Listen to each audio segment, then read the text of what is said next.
Hello दोस्तों इस video में हम बात करेंगे नरेशन के बारे में। एक्चुअली दोस्तों नरेशन जो है इंग्लिश के बहुत ही कॉम्प्लिकेटेड टॉपिक में से एक माना जाता है, लेकिन दोस्तों टेंशन मत लीजिए, ये टॉपिक आपको एकदम आसान लगेगा। सबसे पहले दोस्तों जान लेते हैं कि नरेशन को किताबों में किस किस नाम से दे रखा होता है। तो दोस्तों किताबों में 4 नाम से नरेशन को दे रखा होता है, या तो केवल नरेशन के नाम से, या फिर स्पीच के नाम से, या फिर डायरेक्ट इनडायरेक्ट स्पीच के नाम से, या फिर डायरेक्ट इनडायरेक्ट नरेशन के नाम से। तो दोस्तों चारों में से किसी भी नाम से हो, बात एक ही है, इन चारों का मतलब एक ही है। ठीक है दोस्तों, पहले क्योंकि इसमें कन्फ्यूज़न हो जाता है। मान लीजिए हम नरेशन के नाम से आपको पढ़ाते हैं, अब आप किताब में आ जाता है स्पीच, आपको तो स्पीच ये कोई नई चीज़ है, ये नई चीज़ नहीं है, ये नरेशन और स्पीच एक ही बात है। अब दोस्तों बात आती है कि इसकी हिंदी क्या होती है।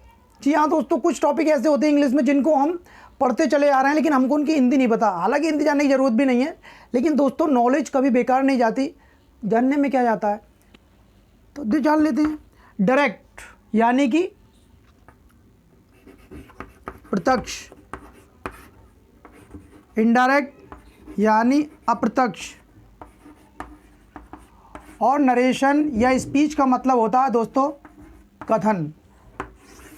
तो दोस्तों हिंदी होती है प्रत्यक्ष अप्रत्यक्ष कथन, या फिर यहाँ पर और भी लगा सकते हैं, क्योंकि डायरेक्ट एंड इनडायरेक्ट स्पीच होता है तो एंड के लिए और भी हो जाता है, तो प्रत्यक्ष और अप्रत्यक्ष कथन, ये हो गई दोस्तों इसकी हिंदी। अब जानते हैं दोस्तों कि इनको डायरेक्ट और इनडायरेक्ट में डिफरेंस क्या होता है, कैसे पहचानेंगे कि कोई जो स्पीच है या कोई सेंटेंस है वो डायरेक्ट स्पीच में है या फिर इनडायरेक्ट में है। तो चलो देखते हैं दोस्तों इसको एग्जाम्पल के द्वारा। तो देखिए दोस्तों, ये 2 सेंटेंस लिखे हुए हैं, ये डी मतलब ये डायरेक्ट स्पीच में है और ये आई मतलब इनडायरेक्ट स्पीच में है। अब दोस्तों देखिए, डायरेक्ट स्पीच और इनडायरेक्ट स्पीच की सबसे अच्छी पहचान होती है कि डायरेक्ट स्पीच जो होती है उसमें कॉमा और इन्वर्टेड कॉमा आते हैं, और इनडायरेक्ट स्पीच में कॉमा और इन्वर्टेड कॉमा नहीं आते, बल्कि कंजक्शन से दोनों क्लॉजेस को जोड़ दिया जाता है। अब दोस्तों अब लॉजिक समझो, जैसा कि इस चैनल का उद्देश्य है बिल्कुल बारीकी, एकदम बाल की खाल और खाल की भी खाल उतार देना। दोस्तों समझिए बात को, ये है ये व्यक्ति, ये जो कह रहा है उसने मुझसे कहा। तो दोस्तों इसने जो बात कही थी, इसने क्या कहा था, इसने कहा था मैं जा रहा हूँ, आई एम गोइंग। तो दोस्तों ये जो वर्ड हैं ये इसके एक्चुअल वर्ड है, जो इसने बोले थे, इसके मुंह से जो निकले थे सेम वही वर्ड हैं ये, और उन वर्ड को कोट कर दिया गया है। कोट करने का मतलब ये, इन्वर्टेड कॉमा लगाने का मतलब ये है कि ये किसी के द्वारा मुंह से कहे गए ओरिजिनल वर्ड हैं, इसमें किसी प्रकार की कोई भी चेंजिंग नहीं की गई है। लेकिन इनडायरेक्ट स्पीच में क्या होता है कि इसमें स्पीकर द्वारा कहे गए वर्ड्स को वैसा का वैसा नहीं बोला जाता, इसमें अपनी तरफ से कुछ चेंजिंग करके बोला जाता है। अब देखो, इसने बोला था आई, लेकिन इनडायरेक्ट स्पीच में यहाँ क्या हो गया, ही। इसने बोला था एम, और यहाँ क्या हो गया, वॉज। तो ये चेंजिंग्स करनी है दोस्तों, इन्हीं चेंजिंग्स को करने वाले जो रूल होते हैं बस वो सीखने हैं। ये सीख गए डायरेक्ट इनडायरेक्ट, कुछ ज़्यादा बहुत बड़ी बात नहीं है, और इनको सीखने के लिए बहुत ज़्यादा आपको दिक्कत वाली बात नहीं है। एक बस 24 रूल लिखाऊंगा आपको 1 2 3 4 करके, उन 24 रूल को आप जान लीजिए, कोई सा भी कैसा भी डायरेक्ट स्पीच आ जाए आप उसको बहुत ही आसानी से इनडायरेक्ट में कर लेंगे। चलो तो दोस्तों अब बात करते हैं कि इनको हमें पढ़ाया क्यों जाता है, इनको सिलेबस में रखा क्यों जाता है। तो दोस्तों इनका इम्पोर्टेंस है, इनकी इम्पोर्टेंस ये है कि जब भी हम कोई चीज़ लिखते हैं, बोलने में तो खैर कोई इम्पोर्टेंस नहीं है ज़्यादा, लेकिन जब हम कोई चीज़ लिखते हैं, मान लीजिए आप लिख रहे हो या आप किसी की लिखी हुई चीज़ को पढ़ रहे हो, आप कोई किताब पढ़ रहे हो, कोई ड्रामा पढ़ रहे हो, तो उसमें चीज़ें लिखी हुई हैं, उसमें बहुत सारे कैरेक्टर्स होते हैं। अब किसी कैरेक्टर ने कुछ बात कही, किसी दूसरे कैरेक्टर ने कुछ कही, तो उनको अच्छे से समझाने के लिए रीडर को राइटर डायरेक्ट इनडायरेक्ट का यूज़ करते हैं, यानी कि स्पीकर के द्वारा कही हुई बात को इन्वर्टेड कॉमा में कोट कर देते हैं। इससे क्या है कि पढ़ने वाले को ये पता चल जाता है कि ये वाली बात किसने कही है, ये बात किसने कही है, ये वाले वर्ड किसके हैं, और ये वर्ड जिसके भी हैं वो एक्चुअल हैं या चेंज करके कहे गए हैं। अक्सर आपने देखा होगा न्यूज़पेपर्स में किसी की बात महान पुरुष की लिखी जाती है तो इन्वर्टेड कॉमा में लिखी जाती है, नीचे उस महान पुरुष का नाम दे रखा होता है। जैसे कि तुम मुझे खून दो मैं तुम्हें आज़ादी दूंगा, ये वाली बात अगर पेपर में लिख के आती है तो देखना हमेशा इन्वर्टेड कॉमा में लिख के आएगी और नीचे लिखा होगा सुभाष चंद्र बोस। क्यों? क्योंकि ये बात सुभाष चंद्र बोस के द्वारा कही गई थी। तुम, उन्होंने कहा था तुम, मुझे मुझे कहा था तो मुझे ही लिखा हैगा। अगर न्यूज़पेपर वाले इसको मान लीजिए अपनी तरफ से चेंज करके लिखते हैं तो वो कैसे लिखेंगे? हम उनको खून देते तो वो हमको आज़ादी देते। वो मुझे नहीं कह सकते, क्योंकि मुझे सुभाष चंद्र बोस ने अपने लिए लगाया था। तो सेम एक्चुअल वर्ड जो होते हैं उनको कोट कर दिया जाता है। इससे पता चल जाता है कि ये स्पीकर ने बिल्कुल यही बात कही थी। और अगर इन्वर्टेड कॉमा नहीं है तो इसका मतलब उसमें चेंजिंग की है बताने वाले ने। ठीक है दोस्तों, तो इनको किताबों में पढ़ के समझने के लिए अच्छी तरह से, या हम अपनी कोई बात लिख रहे हैं उसको हम कैसे दूसरों को समझाएं, तो इसलिए डायरेक्ट इनडायरेक्ट आना बहुत ज़रूरी है। ये तो है ही। इसके अलावा कॉम्पिटिटिव एग्ज़ाम जितने भी होते हैं, अगर उनमें इंग्लिश आती है तो ऐसा शायद ही कोई कॉम्पिटिटिव एग्ज़ाम होगा जिसमें डायरेक्ट इनडायरेक्ट से रिलेटेड क्वेश्चन ना पूछा जाए। इसके अलावा आपके एकेडमिक पेपर जितने भी होते हैं उनमें भी डायरेक्ट इनडायरेक्ट से रिलेटेड क्वेश्चंस आते हैं। तो दोस्तों ये बहुत इंपॉर्टेंट टॉपिक है। आप शुरू करते हैं इसको सीखना। तो दोस्तों रूल सीखने से पहले हमको पार्ट्स ऑफ डायरेक्ट स्पीच जानना जरूरी है, यानी डायरेक्ट स्पीच के पार्ट कौन कौन से होते हैं। दोस्तों इसमें केवल दो ही पार्ट होते हैं। एक पार्ट तो होता है इन्वर्टेड कॉमा के अंदर और एक पार्ट होता है इन्वर्टेड कॉमा के बाहर। और जो इन्वर्टेड कॉमा के अंदर वाला पार्ट है और इन्वर्टेड कॉमा के बाहर वाला पार्ट है, इन दोनों पार्ट को अलग करता है ये कॉमा। ये कॉमा इन दोनों ही क्लॉजेस को अलग कर देता है। एक क्लॉज ये है इन्वर्टेड कॉमा के बाहर और एक है इन्वर्टेड कॉमा के अंदर। अब बात आती है इनके नाम क्या हैं। तो दोस्तों ये जो इन्वर्टेड कॉमा के बाहर वाली क्लॉज है इसको बोलते हैं रिपोर्टिंग क्लॉज। रिपोर्टिंग क्लॉज, या फिर इसका दोस्तों दूसरा नाम है रिपोर्टिंग स्पीच। Reporting speech. ऐसे ही दोस्तों इसका नाम है रिपोर्टेड पार्ट। रिपोर्टेड पार्ट, या फिर इसको कह सकते हैं दोस्तों हम रिपोर्टेड स्पीच।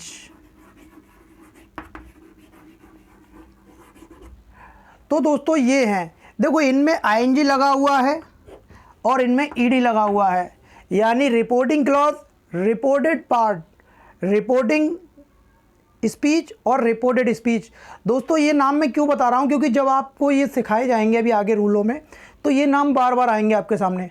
अब आपको लगे, अगर आप पहली बार सीख रहे हैं डायरेक्ट इनडायरेक्ट, तो आपको बहुत दिक्कत हो जाएगी। आप कहेंगे ये रिपोर्टेड पार्ट क्या है, रिपोर्टिंग क्लॉज क्या है, रिपोर्टिंग वर्ब क्या है। तो ये सारी चीज़ें अभी जान लीजिए बेसिक और एकदम बिल्कुल बारीकी से। तो दोस्तों ये रिपोर्टेड पार्ट है, ये रिपोर्ट किया गया पार्ट है, इसलिए इसको रिपोर्टेड पार्ट बोलते हैं। ठीक है। इसके अलावा इनके नाम किसी किसी किताब में कुछ अलग भी दे रखे हैं, डायरेक्ट स्पीच भी कह देते हैं इसको कोड भी कह देते हैं। अब दोस्तों बात आती है मैं किस नाम से बोलूँगा इनको। तो दोस्तों मैं इसको बोलूँगा रिपोर्टिंग क्लॉज के नाम से और इसको बोलूँगा मैं रिपोर्टेड पार्ट के नाम से। ठीक है दोस्तों, ये बात समझ में आ गई। दो पार्ट होते हैं। अब दोस्तों ध्यान रखिए, ये जो रिपोर्टिंग क्लॉज है इसके भी तीन पार्ट होते हैं। देखो पहला पार्ट ये है, दूसरा ये है और तीसरा है ये। इस पहले वाले पार्ट को बोलते हैं दोस्तों subject of reporting verb. Subject of reporting verb. और ये जो दूसरा वाला पार्ट है दोस्तों सेट टू, इसको बोलेंगे हम रिपोर्टिंग वर्ब। और ये जो तीसरा वाला पार्ट है दोस्तों इसको बोलेंगे ऑब्जेक्ट ऑफ रिपोर्टिंग वर्ब। अब दोस्तों बात को ध्यान से समझिए, इनको ऐसा क्यों बोलते हैं, ये रिपोर्टिंग वर्ब क्यों है, क्योंकि ये रिपोर्ट कर रहा है, यही तो रिपोर्ट कर रहा है। मैं जा रहा हूँ इस बात को, वही सेड है, से है, आस्क है, टोल, टेल है, ये सब की सब वर्ब जो है वो रिपोर्ट करने वाली वर्ब हैं, इनको रिपोर्टिंग वर्ब कहते हैं। तो ये रिपोर्टिंग वर्ब है। अब दोस्तों ये क्या है इस वर्ब का, सब्जेक्ट। तो कैसे बोलेंगे इंग्लिश में, सब्जेक्ट ऑफ रिपोर्टिंग वर्ब। और ये इसका क्या है, ऑब्जेक्ट। तो कैसे बोलेंगे इंग्लिश में, ऑब्जेक्ट ऑफ रिपोर्टिंग वर्ब। तो subject of reporting verb, object of reporting verb और ये है रिपोर्टिंग वर्ब। तो दोस्तों बात समझ में आई आपके। और इस पूरे हिस्से को क्या बोलेंगे, रिपोर्टिंग क्लॉज। ये एक क्लॉज है दोस्तों। क्लॉज क्या होता है, जिसमें एक सब्जेक्ट और एक वर्ब होती है। तो एक सब्जेक्ट है, एक वर्ब है और ये एक क्लॉज है, इसको रिपोर्टिंग क्लॉज बोलेंगे। और केवल इस वाले हिस्से की बात करें तो इसको रिपोर्टिंग वर्ब बोलेंगे। ये रिपोर्टिंग क्लॉज नहीं है, रिपोर्टिंग क्लॉज ये पूरी है। ठीक है दोस्तों, ये बात समझ में आई। अब दोस्तों इनके भी कुछ अलग अलग नाम होते हैं, जैसे इसका नाम स्पीकर भी होता है। स्पीकर क्यों बोलते हैं, क्योंकि दोस्तों स्पीक माने क्या होता है, बोलना। और किसी भी वर्ब में अगर हम ER लगा देते हैं तो वो उस काम को करने वाला नाउन बन जाता है। तो स्पीक माने बोलना होता है, ER लगा दिया तो क्या होगा, बोलने वाला। तो दोस्तों बोलने वाला कौन है, ये मैं जा रहा हूँ, ये किसने बोली थी बात, इसने। तो ये स्पीकर है, बोलने वाला है। इसके अलावा इसको एक दूसरा नाम भी होता है ऑरेटर। ऑरेटर मतलब वक्ता, जो बकता है बकने वाला, मतलब इसने बात कहते ना बकने, वक्ता, तो ये कहने वाला अपनी बात को, तो orator, speaker, subject of reporting verb इसको कहते हैं। मैं जो इसको दोस्तों बार बार एड्रेस करूंगा सब्जेक्ट ऑफ रिपोर्टिंग वर्ब के नाम से, मैं स्पीकर और ऑरेटर नहीं बोलता हूं, लेकिन और किताबों में आपको लिखे हुए मिलेंगे, तो आप कंफ्यूज मत होना कि ये क्या चीज़ है, ये सब्जेक्ट ऑफ रिपोर्टिंग वर्ब के ही नाम है। अब दोस्तों बात आता है ये, तो जैसे दोस्तों ये क्या है, इस बोलने वाला था तो इससे स्पीक से बन गया ये स्पीकर। ऐसे ये कौन है, सुनने वाला, तो सुनने की क्या होती है, लिसन, तो ईआर लगा देंगे तो क्या हो जाएगा, सुनने वाला, लिसनर, तो इसको लिसनर भी बोलते हैं, लिसनर। तो दोस्तों लिसनर कहिए या सब ऑब्जेक्ट ऑफ रिपोर्टिंग वर्ब कहिए, इसी तरह से इसको इन तीनों में से कुछ भी कहिए, कोई दिक्कत नहीं है। बट मैं जो बोलूँगा इसको सब्जेक्ट ऑफ रिपोर्टिंग वर्ब बोलूँगा, इसको ऑब्जेक्ट ऑफ रिपोर्टिंग वर्ब बोलूँगा, इसको रिपोर्टिंग क्लॉज बोलूँगा, और इस वाले हिस्से को रिपोर्टेड पार्ट बोलूँगा। तो आप दोस्तों ये बात ध्यान रखें। अब बात करते हैं दोस्तों आगे। तो दोस्तों एक बात ध्यान रखिए, सबसे पहले हम ये जान लेते हैं टाइप्स ऑफ रिपोर्टेड पार्ट। अब दोस्तों रिपोर्टेड पार्ट आ गया, अभी आपको बताया था जो हिस्सा इन्वर्टेड कॉमा के अंदर होता है उसको रिपोर्टेड पार्ट बोलते हैं। तो दोस्तों रिपोर्टेड पार्ट जो होता है वो 6 प्रकार का हो सकता है, यानी कि 6 टाइप्स का हो सकता है। Assertive, single interrogative, double interrogative, imperative, exclamatory and optative. दोस्तों टोटल लगभग 7 रूल होते हैं वैसे तो, लेकिन 4 रूल जो होते हैं वो सभी में सेम होते हैं, 3 रूल जो होते हैं वो सभी में अलग अलग होते हैं।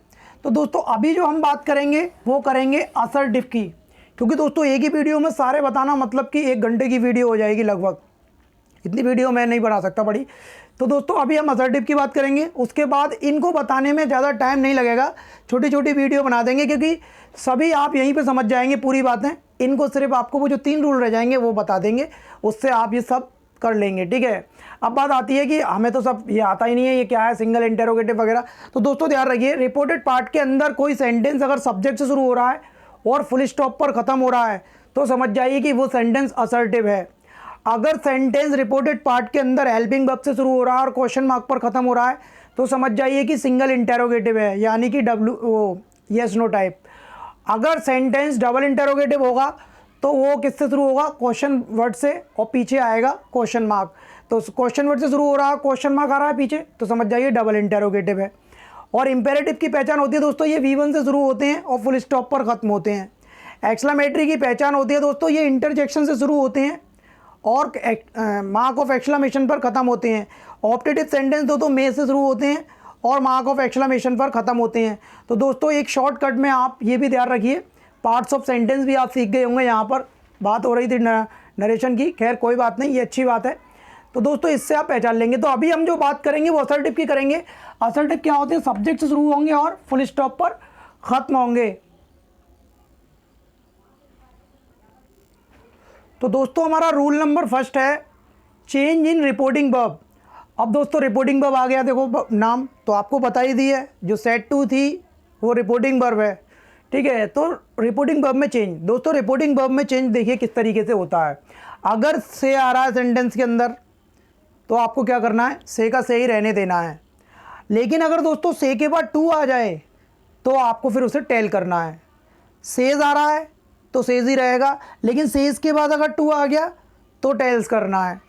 विल से आए तो विल से ही रहेगा, विल से टू आए, अगर विल से के बाद टू आए तो विल टेल कर देंगे। अब दोस्तों बात को समझो लॉजिक से ज़रा, देखो अगर से, सेज, विल से इनके बाद टू नहीं है तो ये सेम रहते हैं, से का से, सेज का सेज, विल से का विल से। लेकिन अगर say to, says to, will say to, अगर इनके बाद में टू आ जाता है तो ये चेंज हो जाते हैं टेल में, टेल, टेल्स, विल टेल। अब चेंज किस तरीके से होते हैं, जो चेंज से में होते हैं सेम वही चेंज टेल में होते हैं। यहाँ पर से था तो यहाँ पर था टेल, अब यहाँ से में क्या लग गया, एस, तो यहाँ दोस्तों देखिए टेल में भी एस लग गया। अब यहाँ से पहले क्या आ गया, विल आ गया, तो यहाँ टेल से पहले भी विल आ गया। मतलब जो जो चेंजेस टेल में सेज में होते जाए, से में होते जाएंगे वही टेल में होते चले जाएंगे। अब दोस्तों से की एक होती है सेकंड फॉर्म सैड, जिसका हो जाता है सैड ही रहता है, और सैड के बाद टू आएगा तो टोल्ड हो जाएगा। लेकिन वो मैं इस वीडियो में नहीं बताऊंगा दोस्तों, वो पार्ट 2 में बताऊंगा, ये पार्ट 1 है, क्योंकि उसके लिए और भी बहुत सारे रूल बताने पड़ेंगे। जो कि इस वीडियो में नहीं पॉसिबल हो पाएंगे। तो ये पार्ट 1 में आप इतना ही सीखिए। इसमें आपको कुछ नहीं करना है, सिर्फ 3 काम करने हैं। वो 3 काम क्या है देख लेते हैं, चलो। तो दोस्तों रूल नंबर 2 है ऐड कंजक्शन। दोस्तों कंजक्शन ऐड कर देते हैं हम रिपोर्टिंग वर्ब को चेंज करने के बाद। फिर दूसरा रूल है ऐड कंजक्शन। कंजक्शन ऐड करेंगे हम कॉमा की जगह पर, यानी डायरेक्ट स्पीच में जहाँ पर कॉमा दे रखा है वहाँ इनडायरेक्ट स्पीच में हम दैट लगा देंगे। दैट कंजक्शन चलेगा असर्टिव सेंटेंसेस में। असर्टिव की बात हो रही है, आपको पता ही है। तीसरा रूल है दोस्तों रिमूव इन्वर्टेड कॉमा। जब दैट से कंजक्शन से दोनों क्लॉजेस जुड़ जाएंगी, रिपोर्टिंग क्लॉज और रिपोर्टेड पार्ट, तो फिर इन्वर्टेड कॉमा हट जाएगा। और रूल नंबर 4 दोस्तों, ये सबसे टेक्निकल और सबसे ज़्यादा सिरदर्दी रूल है। इसमें थोड़ा सा टाइम लगेगा लेकिन प्रैक्टिस से सीख जाओगे, ऐसी बात नहीं है। Change in pronouns. प्रोनाउंस में चेंज करना। दोस्तों वैसे तो मैंने एक शॉर्ट ट्रिक लिख दी है, लेकिन ये इतनी आसानी से नहीं आ पाते हैं समझ में, पर कोई बात नहीं, मैं भी एग्जाम्पल सबको अप्लाई करेंगे इनको रूलों को। देखिए दोस्तों ये क्या है 123 सन। 123 सन का मतलब है दोस्तों रिपोर्टेड पार्ट के अंदर जो भी फर्स्ट पर्सन के प्रोनाउन आएंगे, आई, वी और इनके derivatives me, my, mine, our, us, ours, ourselves, these all are derivatives of first person pronouns. तो ये सभी के सभी सब्जेक्ट के अकॉर्डिंग चेंज होंगे। सब्जेक्ट किसका? रिपोर्टिंग वर्ब का। रिपोर्टिंग वर्ब के सब्जेक्ट के अकॉर्डिंग चेंज हो जाएंगे ये। और जितने भी सेकंड पर्सन के प्रोनाउन आएंगे, सेकंड पर्सन कौन था? यू, इसके derivatives you, your, yours, yourselves, yourselves, these all are changed according to the object of reporting verb। ये सब के सब रिपोर्टिंग वर्ब के ऑब्जेक्ट के अकॉर्डिंग चेंज होंगे। लेकिन ध्यान रखना दोस्तों सब्जेक्ट और ऑब्जेक्ट का जेंडर, नंबर और केस भी देखना है हमें चेंज करते समय। अभी देखते हैं एग्जाम्पल से। और थर्ड पर्सन होते हैं दोस्तों ही, शी, इट और कोई भी नेम तो खैर नाउन होता है, वो प्रोनाउन होता ही नहीं है। ही, सी और इट और दे, ये सब। और इनके derivatives him, his, her, them, their, ये सब दोस्तों एन का मतलब है नो चेंज। इनमें कोई चेंज नहीं होता। तो ये एक अच्छी बात है सुकून की कि केवल फर्स्ट पर्सन और सेकंड पर्सन ही चेंज करते हैं, थर्ड पर्सन चेंज नहीं होते। चलो दोस्तों अब एग्जाम्पल से इनको अप्लाई करके देखते हैं सभी रूल्स को। तो दोस्तों देखिए ये हैं 2 एग्जाम्पल। देखिए he says I am going. अब दोस्तों पहला रूल देखिए, सबसे पहले सेज को क्या करना है? सेज ही रहने देना है, क्योंकि इसके बाद टू नहीं है। अगर इसके बाद टू होता तो हम इसको टेल्स करते। अब टू नहीं है तो हम क्या करेंगे? सेज ही रहने देंगे। तो दोस्तों पहला रूल हो गया।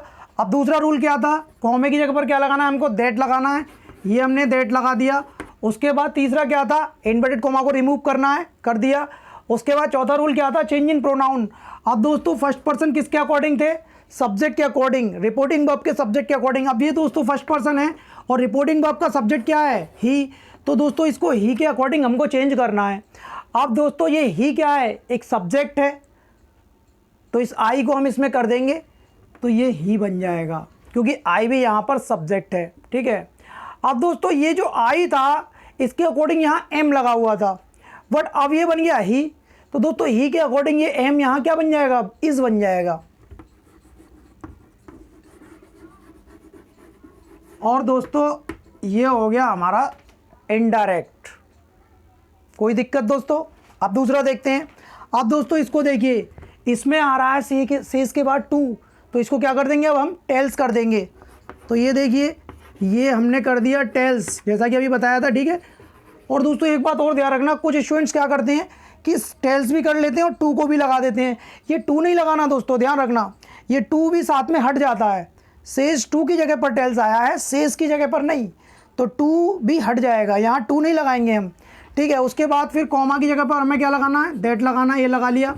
अब देखिए दोस्तों ये आ गया सेकंड पर्सन, और सेकंड पर्सन किसके अकॉर्डिंग चेंज होता है? ऑब्जेक्ट के। ऑब्जेक्ट क्या है हमारा? मी।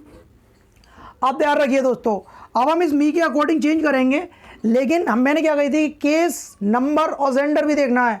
तो दोस्तों ये किस केस में है? ये नॉमिनेटिव केस में है। अब ये इसका जेंडर तो कुछ भी हो सकता है, क्योंकि ये तो दोनों के लिए आता है। ठीक है। और नंबर ये प्लूरल ही होता है। तो दोस्तों ये देखिए अब ये नॉमिनेटिव केस में है, तो अब हम इसका नॉमिनेटिव केस बनाएंगे। अब आई का नॉमिनेटिव केस क्या होता है? सॉरी, मी का नॉमिनेटिव केस क्या होगा? आई। तो दोस्तों यहाँ हम आई लिखेंगे। अब दोस्तों ये यू के अकॉर्डिंग यहाँ आर था, तो आई के अकॉर्डिंग अब ये क्या बन जाएगा, एम बन जाएगा। अब दोस्तों ये फिर आ गया एक और प्रोनाउन। अब ये क्या है, ये फर्स्ट पर्सन है। फर्स्ट पर्सन किसके अकॉर्डिंग चेंज होता है, सब्जेक्ट के। सब्जेक्ट है ही, लेकिन दोस्तों ये किस केस में है, ये है पॉजिटिव केस में। वही आई नॉमिनेटिव केस, मी ऑब्जेक्ट केस, माई पॉजिटिव केस। तो दोस्तों हम इसका पॉजिटिव केस बनाएंगे।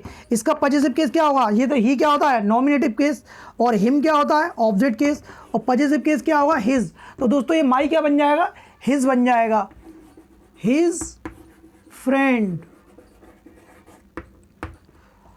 तो दोस्तों आई होप आपको थोड़ा बहुत समझ में आया होगा। मैं ये नहीं कह रहा हूँ कि पूरी तरह से बात समझ में आ गई होगी, क्योंकि प्रैक्टिस भी करनी है, और अभी आपको पार्ट 2 पार्ट 3 कई सारी वीडियो आएंगी। और जब दोस्तों सारी वीडियो आप देख लेंगे और उसके बाद प्रैक्टिस करेंगे, यकीन मानिए दोस्तों आपको डायरेक्ट इनडायरेक्ट कभी भी कठिन नहीं लगेंगे, आपको आ जाएंगे एकदम। चलो दोस्तों, बाय बाय, टेक केयर।